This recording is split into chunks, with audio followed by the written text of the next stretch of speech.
Homicide detectives are on scene investigating the death of a Hispanic woman, and the main suspect is her own son. People all over San Diego County are trying to get a hold of a COVID-19 vaccine, even if that means waiting in line for hours outside of a vaccination center just to see if there are any extra shots. Estamos en este recorrido, estamos cerca del Parque Balboa, acabamos de pasar la calle Redwood y la calle Sexta. ¿Qué mensaje tienes para ellos?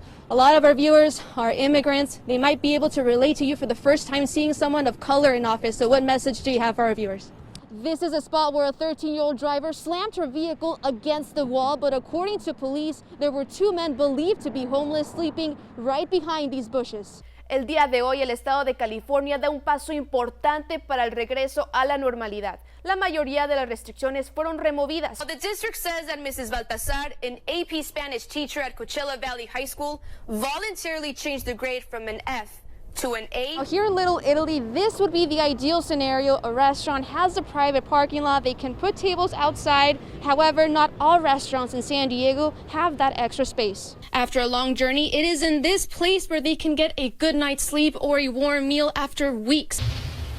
Healthy new habits may be on your list of New Year's resolutions, but sticking to them may be challenging. Sabemos que a muchos papás en casa es una de las razones por las cuales dicen a lo mejor le pongo la vacuna a mi hijo de 16 años o no. ¿Qué es lo que se sabe sobre estos efectos secundarios en jóvenes? It's a little different. So we don't have Santa Claus.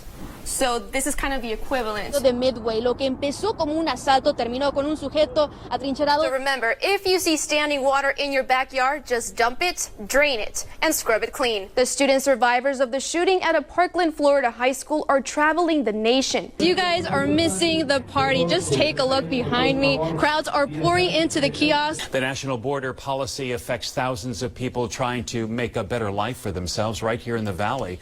Many Central Americans on the run from their home countries find a safe haven at Our Lady of Soledad Catholic Church in Coachella.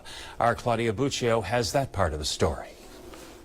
This Guatemalan woman who has asked for her name to remain anonymous is staying at Our Lady of Soledad in Coachella.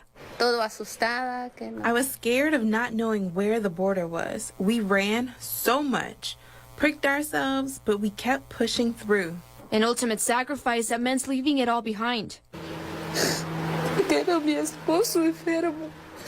My husband is sick. I left my 4 kids, my 19-year-old daughter, my 12-year-old daughter, but God will give me strength to provide for them.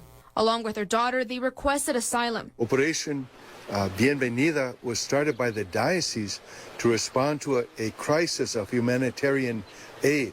This sparked from a need to help Central American migrants who ended up in the Coachella Valley. We're the largest concentrated population where there's especially bus transportation.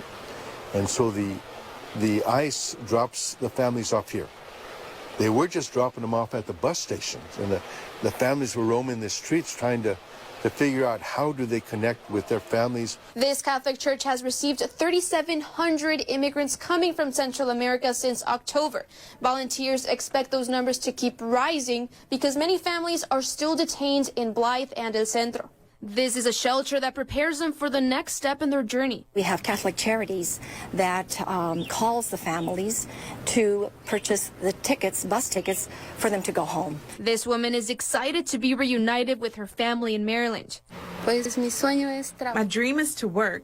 I hope God can guide me so I can help the kids I left behind. The church is accepting all kinds of donations, especially food, clothes in small sizes, and backpacks. To inquire about donations, you can reach out to the Valley Missionary Program. In Coachella, Claudia Buccio, NBC Palm Springs.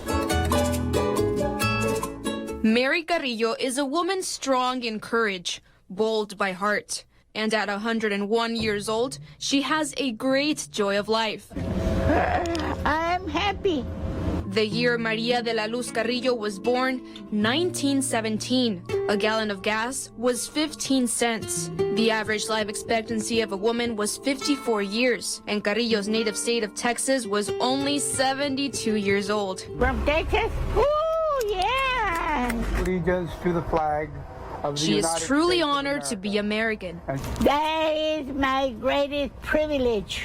Despite her Texan pride, she saw the promise of California, and in 1958, Carrillo took a leap of faith and moved to Mecca. children in tow, and moved into a home that she painted pink, her favorite color, and it has remained pink ever since. I think there were about maybe 10 houses. Leon's meat market is about a 10-minute walk from her home. Back in the day, it was the only market in Mecca. Her social life was built around her children's school activities.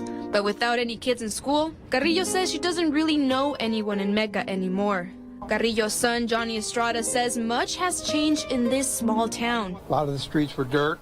Carrillo bore 7 children and ruled the roost with a firm hand. There was no dad, okay? No father figure. So she was both. I feared her more than the police. Despite that, she has cherished her family. My mother. And she right now is with heaven like my son.